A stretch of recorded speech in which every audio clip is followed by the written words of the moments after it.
Hello everyone, I'm very glad that you're joining this story. Subscribe, like and comment. Enjoy the story, smile more often. I always thought that when my wedding weekend finally came, everything would click into place like it did in those cheesy montages you see in old romantic comedies, where people clink glasses and hug too tightly and maybe someone cries into a glass of bad champagne. But it is all okay because love is in the air.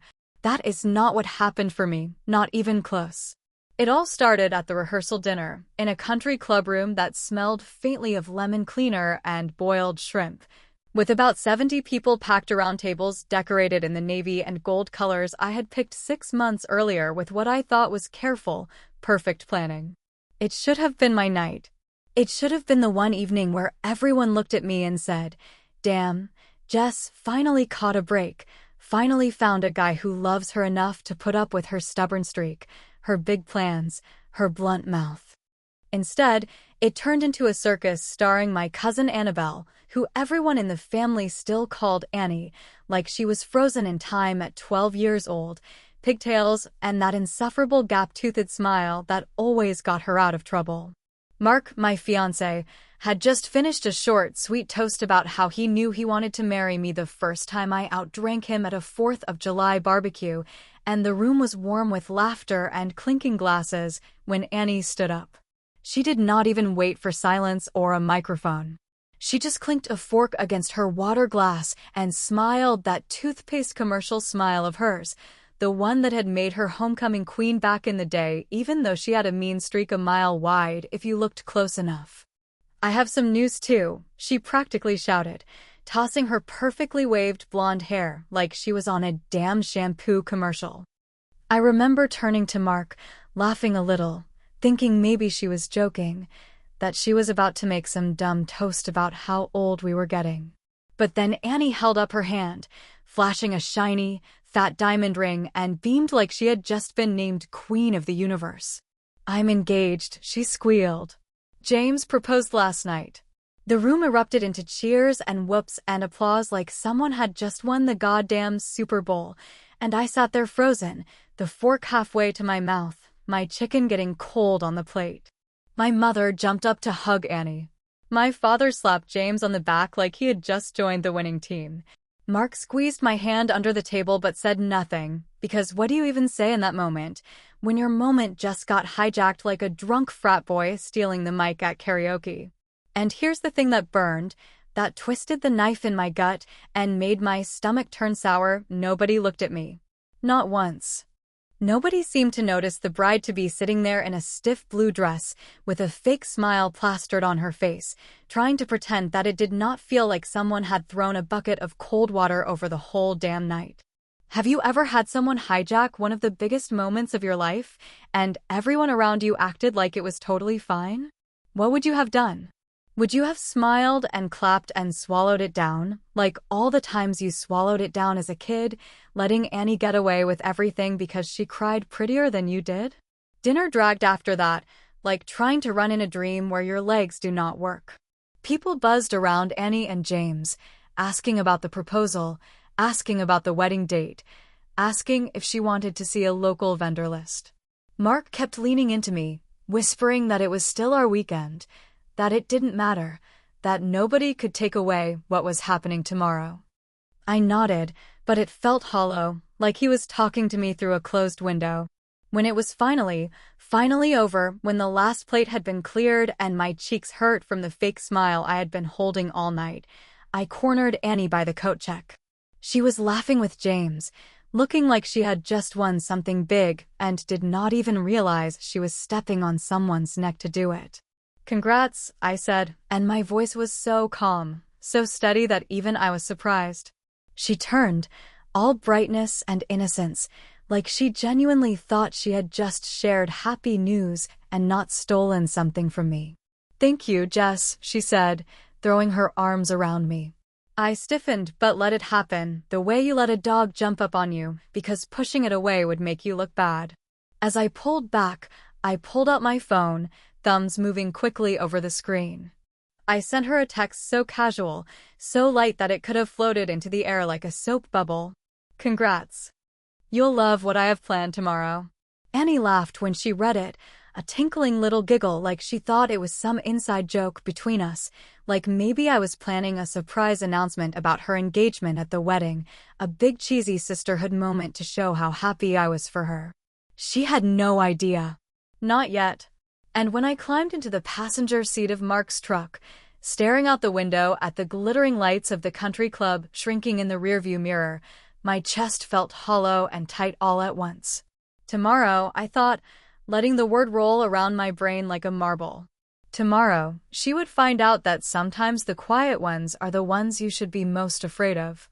Long before Annie hijacked my rehearsal dinner with her big, glinting ring and her fake innocence, there was a whole damn history between us, one most people in the family either forgot, rewrote, or just ignored because it was easier to pretend everything was fine than to admit how messy things had always been underneath the shiny surface.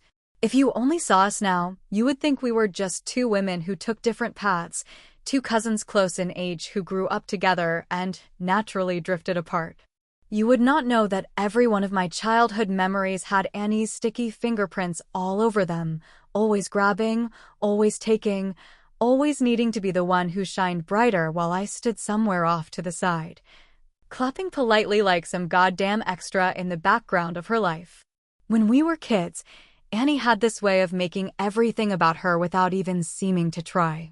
She had the big blue eyes and the perfect smile and the kind of effortless charm that adults love because it makes them feel good about themselves, like they have raised or known a kid who is going places. Teachers loved her, coaches adored her. My own grandparents bought her bigger birthday presents than they did for me, and if you said anything about it, you were the jealous one, the bitter one, the troublemaker who could not just be happy for someone else's success.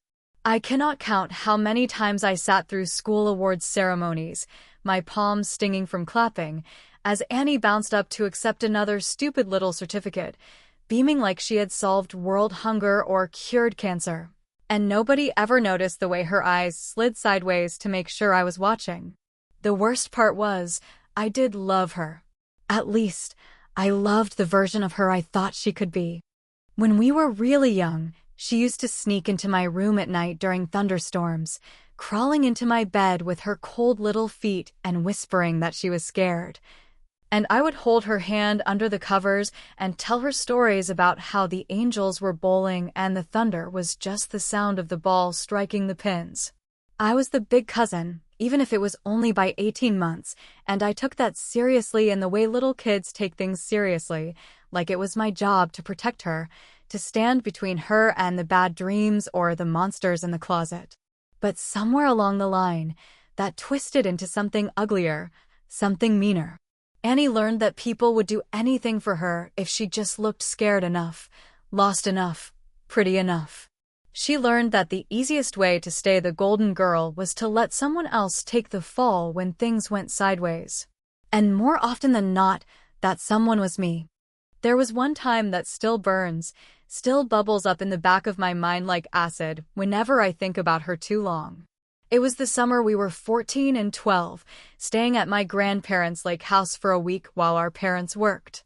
The house was old, creaky, filled with musty furniture and the sharp, sweet smell of wood polish, and, to us, it was a kingdom.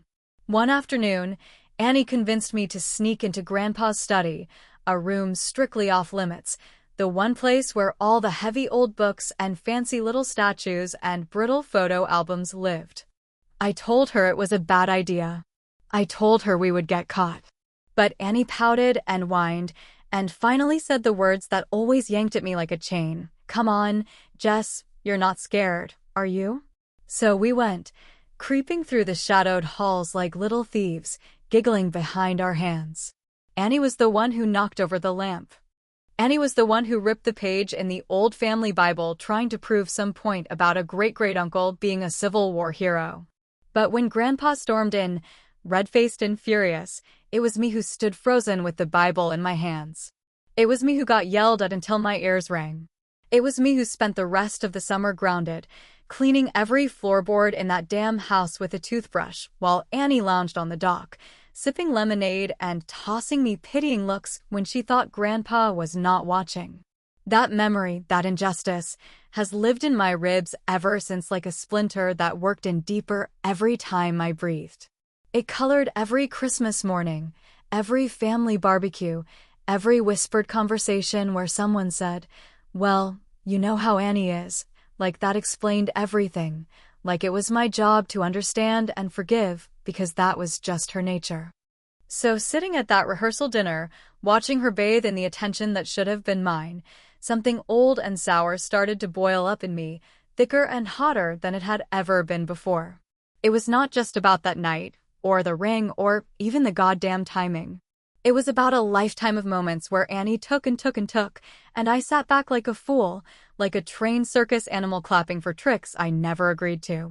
Mark leaned over during dessert, his voice low and reassuring, telling me not to let it get to me, reminding me that tomorrow was what mattered, that tomorrow was our day and nobody could take that from us. I nodded, smiling, pretending to agree, but in my head, a plan was already taking root, dark and bitter as black coffee.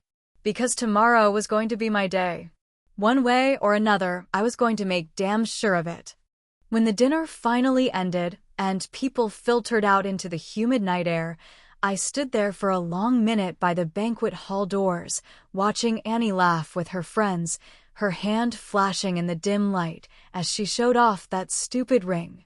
I watched the way people leaned in close to her, desperate to be part of her glow, and I realized something cold and clear. She had no idea what she had started. She thought she had pulled another fast one, another cute little move that I would just swallow down like a good girl, like always. But not this time. Not anymore. I turned away, the night buzzing around me, and headed for the parking lot with a smile so sharp it could have cut glass.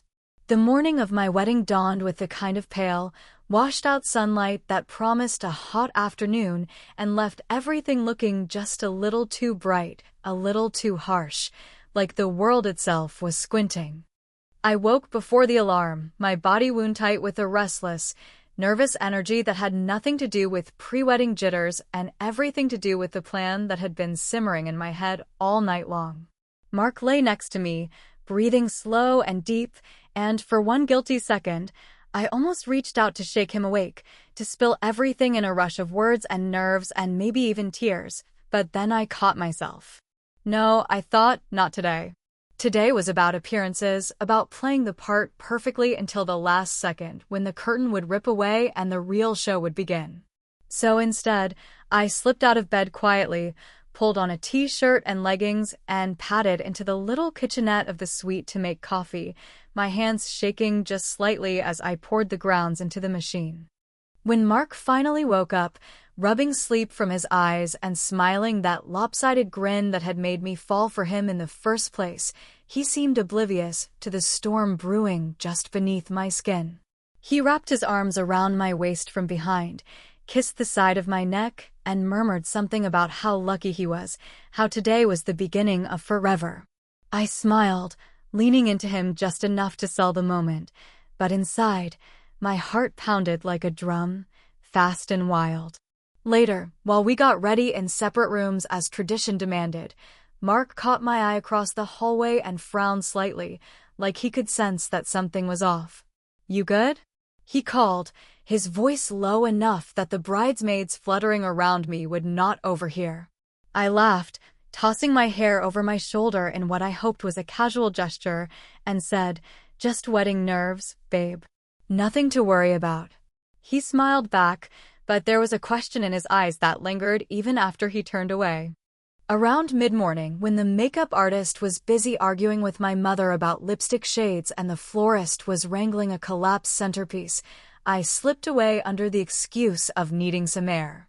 The venue, an old colonial house turned event space, was buzzing with staff, deliveries, and nervous energy, but I found Dave, the manager, outside by the back patio, chewing on a toothpick and barking orders at a couple of teenagers setting up chairs.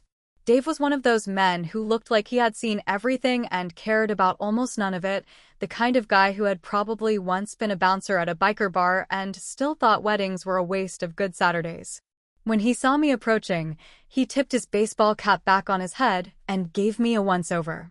"You're supposed to be getting your face painted or something," he said, but there was no bite in it, just the usual low-grade sarcasm. I smiled, a tight, bright thing that made the corners of his mouth twitch in what might have been amusement or concern. "I need a favor," I said, my voice low, steady. Dave raised an eyebrow but listened, and I told him, in careful, measured words, what I needed him to do at exactly the right moment. To his credit, he didn't ask questions, didn't moralize or protest. Maybe he had seen enough family dramas explode over the years to know when to keep his mouth shut. He just nodded once, slow and deliberate, and said, "Your dime, lady. But once the mic's in your hand, it's all on you." "That's the idea," I said, and my heart slammed so hard against my ribs I thought for sure he would hear it, would see right through me. But he just nodded again, turned back to the terrified teenagers, and barked something about straightening the damn aisle chairs before the mother of the bride had a meltdown. Walking back into the house, the air conditioning blasting too cold against my flushed skin, I felt a surreal kind of calm settle over me, like the calm a soldier must feel before a battle starts. Not peace, exactly, but a quiet acceptance of what was coming. I could hear the bridal party laughing somewhere upstairs, the clink of champagne glasses, the high, bright peal of Annie's laugh rising above the others like a bell. She was happy.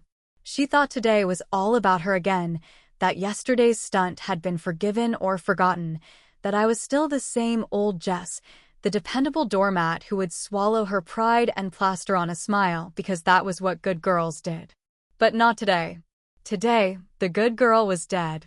As I walked through the halls, brushing my fingers against the chipped paint of the old walls, I imagined the moment unfolding in vivid, brutal detail, the music cutting out, the room going silent, the expectant faces turning toward me.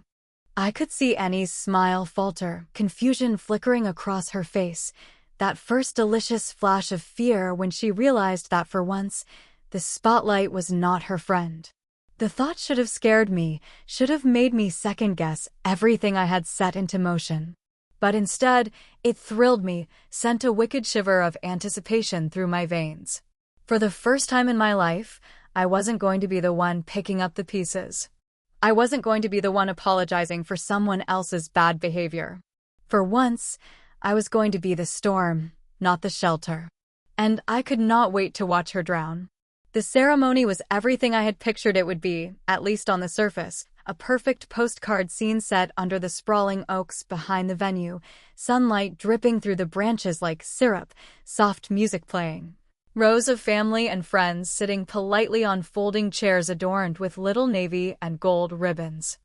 I stood there in my dress, hands shaking only slightly around the bouquet, Mark smiling at me like there was no one else in the world, and I thought, if you did not know any better, you would think this was just another beautiful wedding. No different than the ones you see blasted across social media with captions about fairy tales coming true. Annie stood near the front, clutching her bridesmaid bouquet like she was born for it, her expression the perfect mixture of pride and humble joy, her smile wide and practiced for the camera flashes. The very image of a supportive cousin basking in the glow of someone else's happiness for once. She played her part so well it almost made me doubt what I had planned, almost made me wonder if I was about to take a blowtorch to something that could, if I squinted hard enough, still be mistaken for love. But then she caught my eye and winked, a tiny, smug gesture that nobody else saw, and the anger that had been simmering quietly inside me flared back to life like gasoline on a spark. That wink was not for me, it was for herself, a little private celebration of how she had once again inserted herself into my story and made it, even if only a little, about her. I barely heard the officiant's words as he moved through the vows, his voice a low drone against the roar of blood in my ears. I said I do when prompted, my voice steady despite the way my heart hammered against my ribs like it was trying to escape. Mark slid the ring onto my finger with hands that trembled just slightly, and I smiled up at him, a real smile this time, because whatever happened next, whatever chaos I unleashed, I knew one thing for sure, he loved me, and I loved him, even if he would not understand what I was about to do. The moment the officiant pronounced us husband and wife, there was a brief pause, that tiny beat of silence before the music was supposed to swell and we would walk back down the aisle into our new life. Except the music did not swell. It stuttered once, then cut out entirely, leaving only the sharp, confused murmur of the guests filling the sudden vacuum of sound. Heads turned. People shifted in their seats. Somewhere behind me, a bridesmaid whispered, "What's going on?"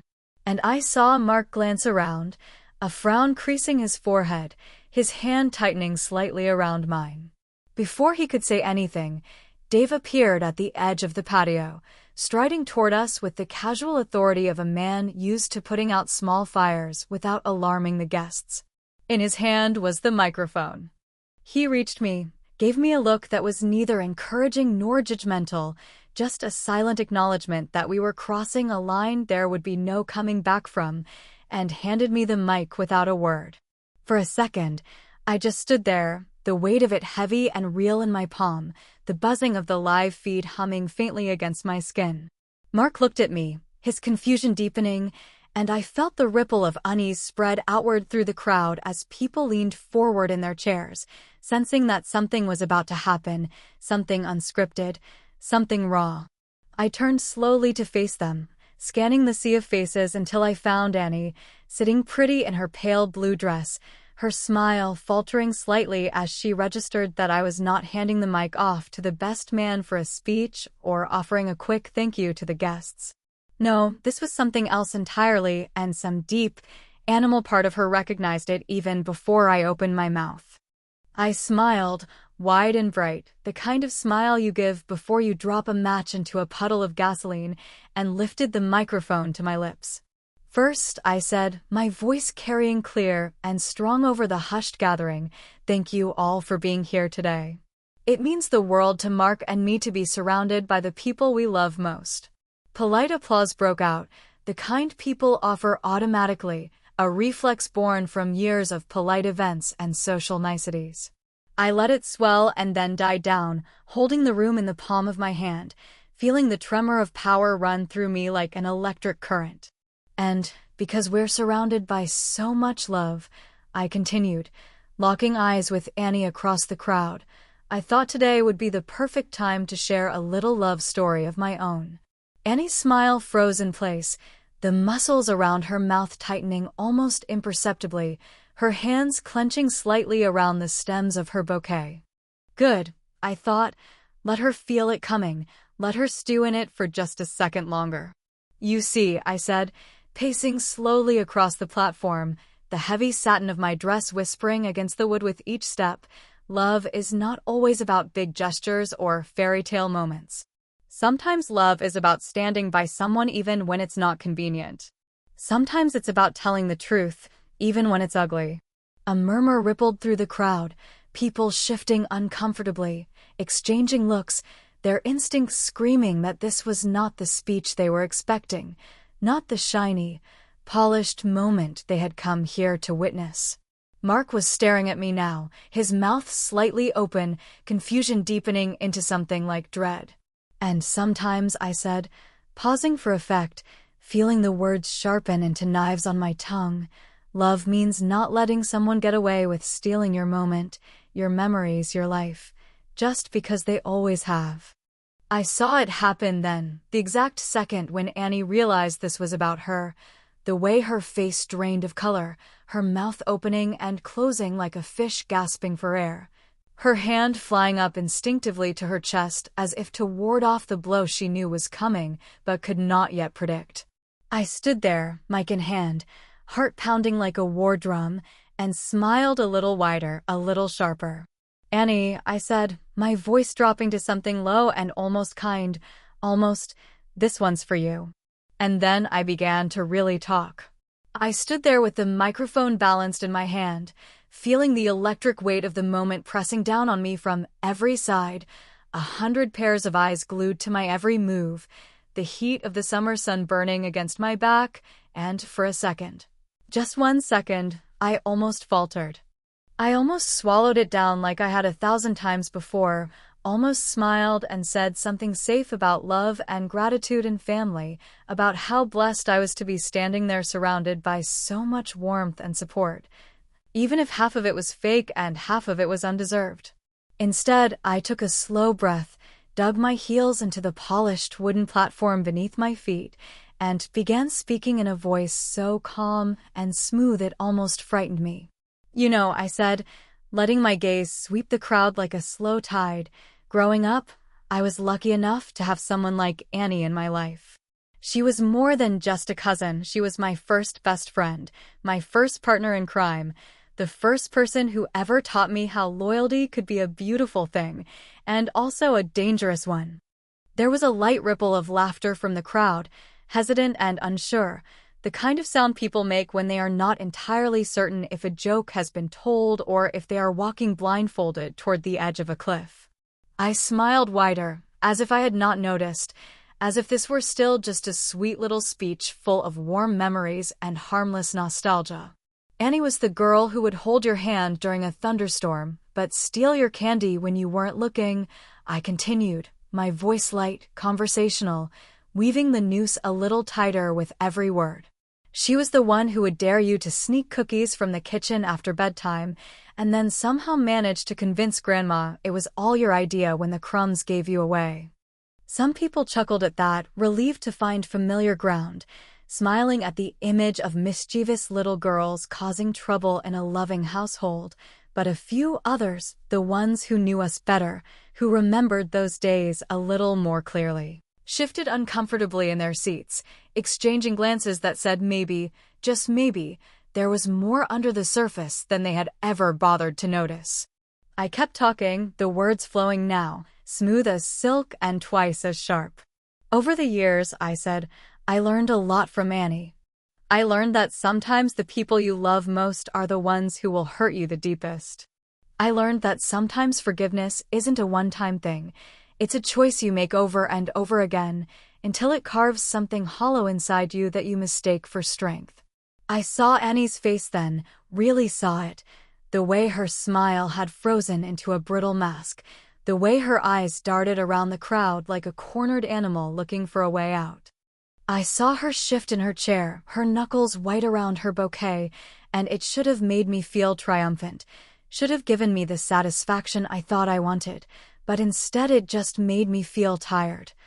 Bone-deep tired in a way that had nothing to do with the sleepless night before or the heat baking the patio. And yet, I went on, my voice softening to something almost tender. I wouldn't change any of it. Because every time I had to pick myself up after being knocked down, every time I had to smile through gritted teeth and pretend it didn't matter, it made me who I am today. Stronger. Wiser. Less willing to let my moments be stolen. Another murmur ran through the crowd, louder this time.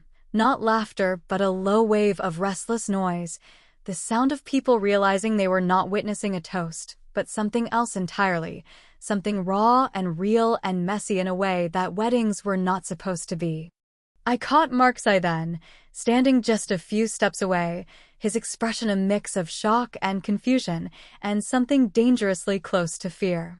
He had not expected this. None of them had. Annie most of all. "And speaking of stolen moments," I said, my voice dropping into a register that was almost conversational, almost conspiratorial, "I want to thank Annie personally for reminding me this weekend that some things, some days, are too important to share." Annie's mouth opened like she wanted to interrupt, to say something, to deny or deflect or do whatever it was she always did when she was caught red-handed, but I did not give her the chance.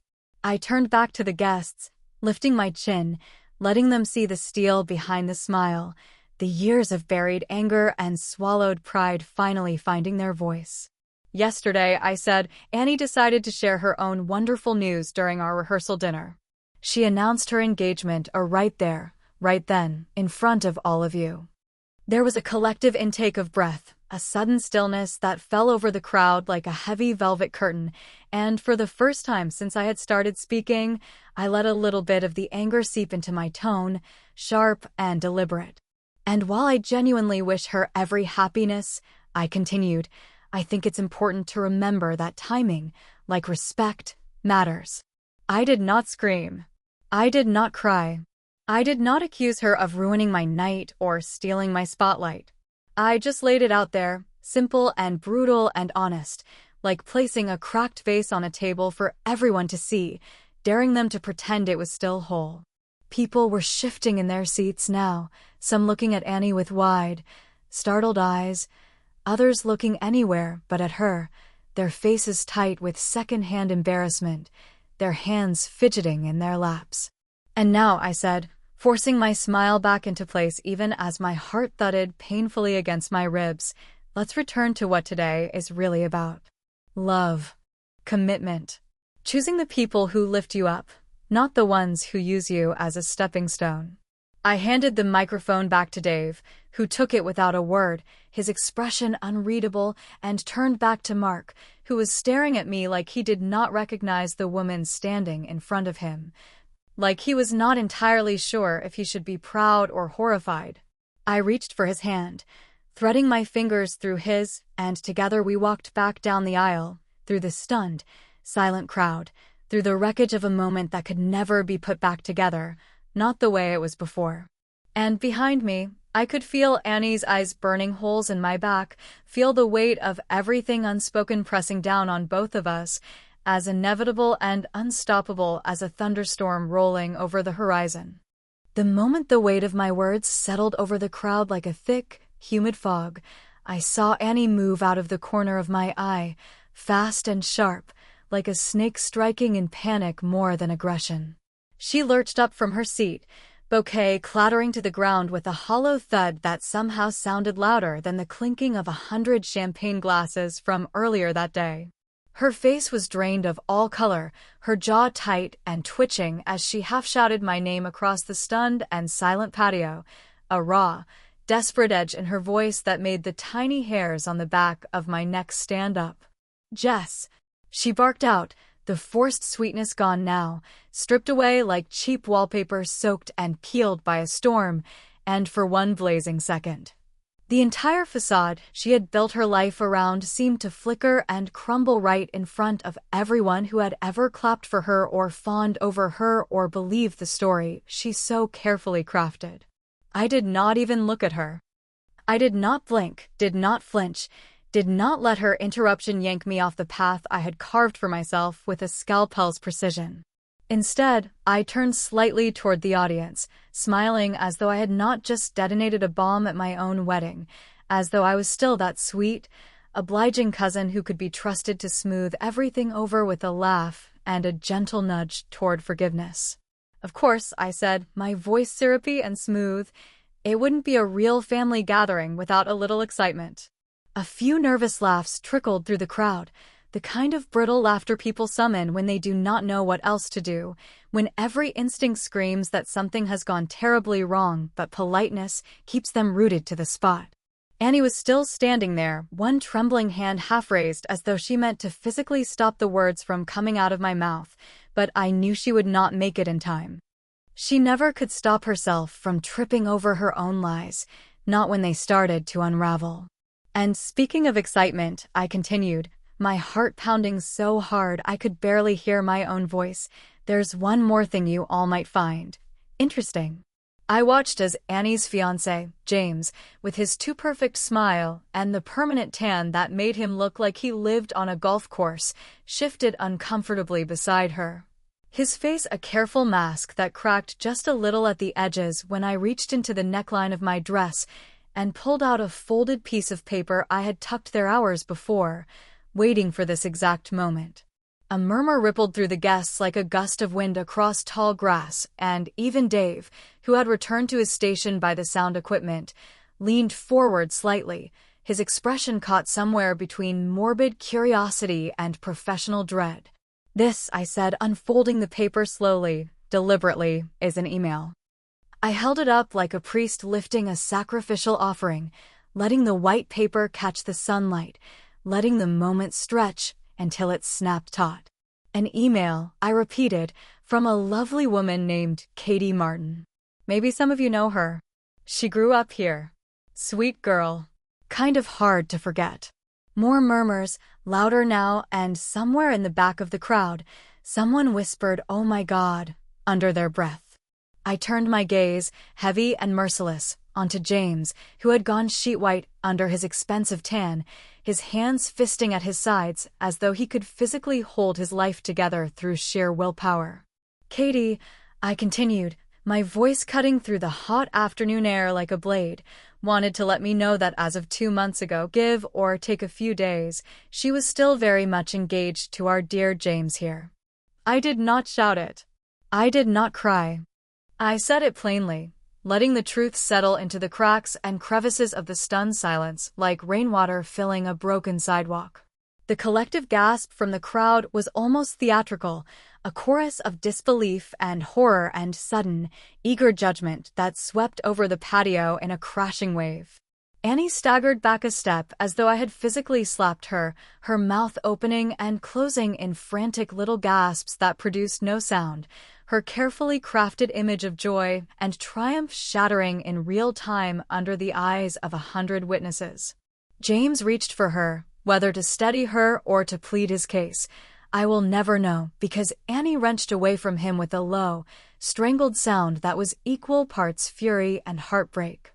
For one long, suspended moment, time seemed to stop, the world narrowing to just the four of us, me, Mark standing slightly behind me like a ghost of a life we were supposed to be beginning, Annie trembling with rage and betrayal, and James, caught like a deer in headlights, watching everything he had built crash down around him. I wanted to feel triumphant. I wanted to bask in it, to savor the slow-motion collapse of Annie's perfect little fairy tale. But standing there, watching her crumble, I realized something colder, something harder. There are no winners when you burn down a house you once lived in too. Annie stumbled away from James, her bouquet forgotten at her feet, and bolted from the patio without another word, her heels clattering wildly against the stone path, her sobs sharp and jagged in the stunned, heavy air. Guests looked around, shifting uncomfortably, some gathering their things, some pulling out phones they tried to hide behind programs or purses, already gearing up to tell this story to anyone who would listen. I lowered the microphone slowly, my arms suddenly heavy with exhaustion, and handed it back to Dave without meeting his eyes. Mark stood motionless, watching me with a gaze so unreadable it made my stomach twist into knots. I turned back toward him, my dress rustling around my legs, the sun beating down on us with the merciless heat of a truth too big to ignore. For the first time that day, I did not smile. For a few heartbeats after Annie disappeared around the corner of the patio, the world seemed to freeze in place, caught between the last echoes of her sobs and the heavy silence of a crowd trying to figure out exactly what the hell they were supposed to do next. I stood there in the thick heat, my white dress clinging uncomfortably to my back, the sun beating down without mercy, watching the ripple effect of my choices move across the crowd like a stone dropped into a still pond, each ring wider and heavier than the last. The first to react, predictably, were my mother and father, both surging forward from their seats with tight, forced smiles that looked more like grimaces, their bodies radiating a frantic, desperate energy that screamed damage control louder than any words ever could. My mother kept smoothing her skirt with trembling hands, her mouth opening and closing as she tried to piece together a sentence that could somehow pull the shattered pieces of the day back into something that resembled normalcy. My father, red-faced and breathing heavy through his nose like an angry bull, shot me a look that carried more weight than 100 lectures ever could, a look that said, "You better fix this before it gets any worse." Meanwhile, the guests were splitting down the middle, a slow and ugly division happening in real time that made my stomach twist in ways even the satisfaction of truth-telling could not ease. Some of them huddled together, whispering in frantic little knots, stealing glances at me like I had grown a second head, horror and fascination written plainly across their faces.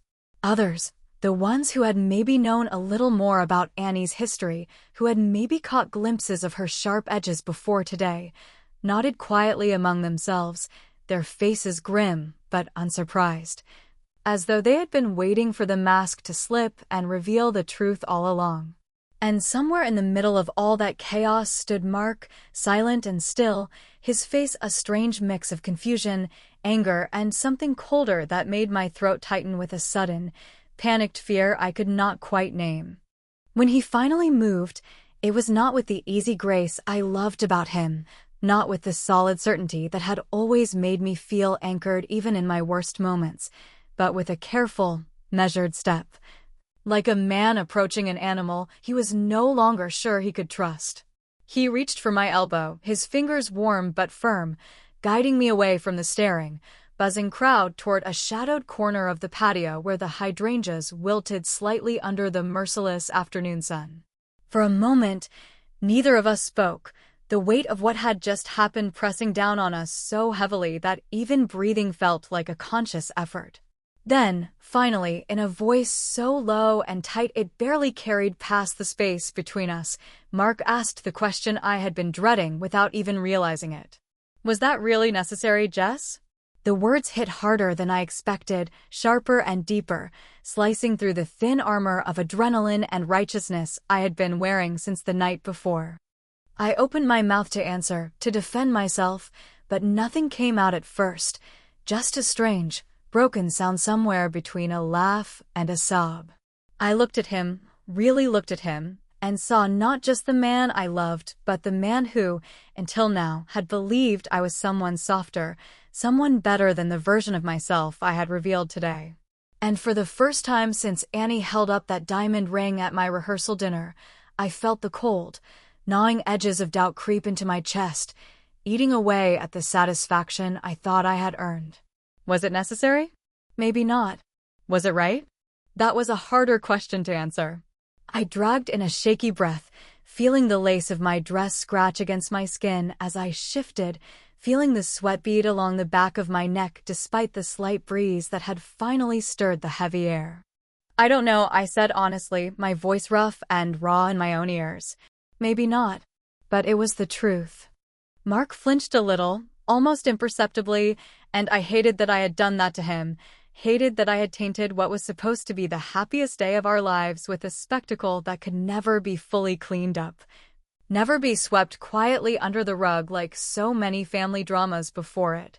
"You could have handled it differently," he said, after a long pause, his voice gentle but laced with disappointment, the kind of disappointment that cuts deeper than outright anger because it carries the weight of lost faith.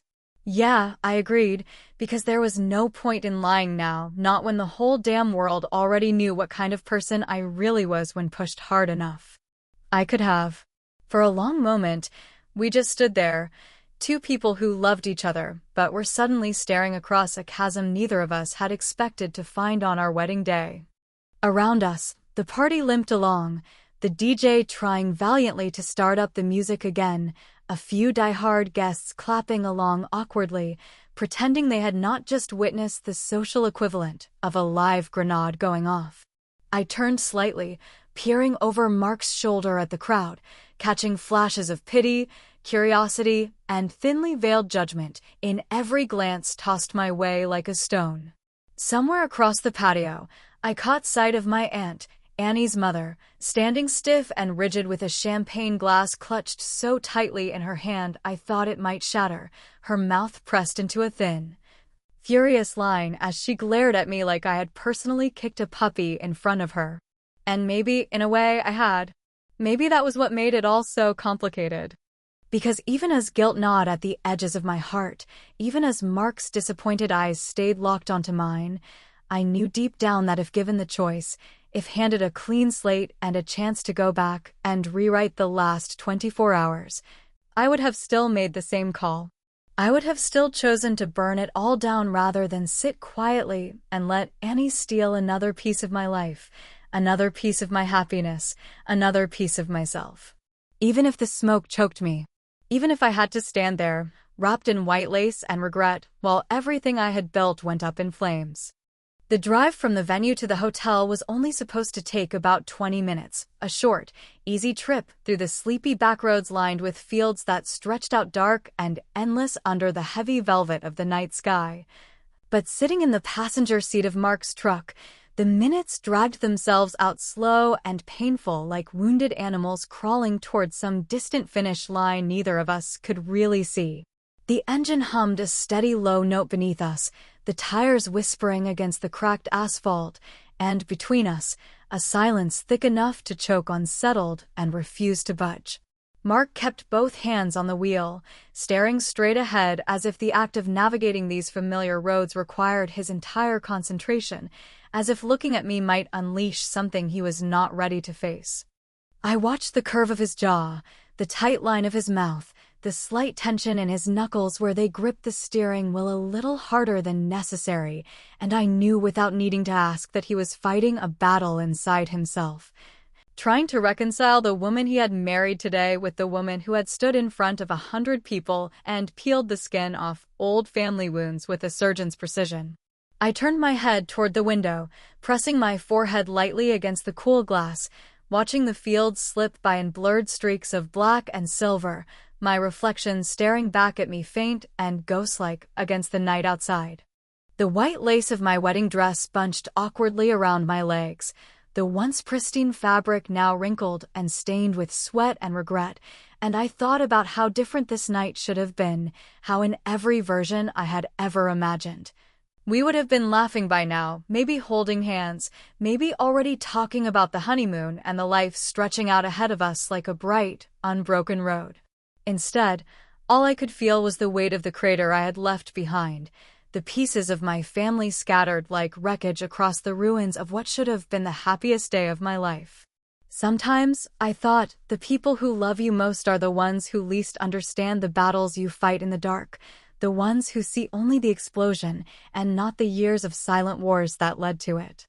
Sometimes they love the version of you that stayed quiet, stayed good, stayed small enough to fit into their idea of who you were supposed to be, and when you finally claw your way out, bloody and gasping and unrecognizable, they do not know whether to reach for you or recoil.